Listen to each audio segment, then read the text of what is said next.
Un défilé pour la liberté.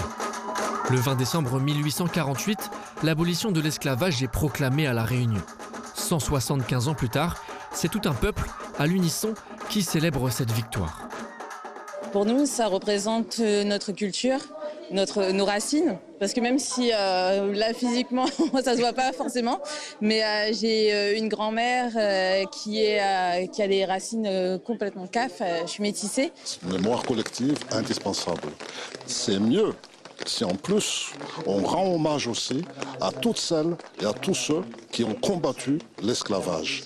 C'est bien parce qu'aujourd'hui, c'est la fête des esclavages, des ancêtres qui sont morts, qu'avant ils étaient prisonniers et qu'avant ils faisaient pitié.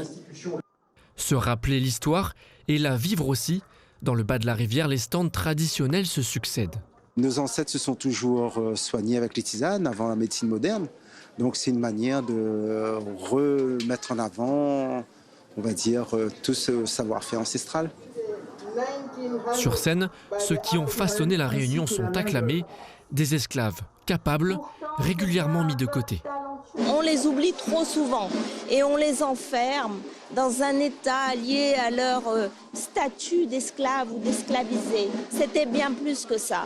C'était tout simplement des hommes et des femmes doués de talent. Lorsqu'on rejette l'esclavage, lorsqu'on condamne ces pratiques épouvantables du passé, on construit aussi l'avenir. On sait de quelle république on veut ici à La Réunion, une république de liberté, d'égalité qui se construit sur la fraternité.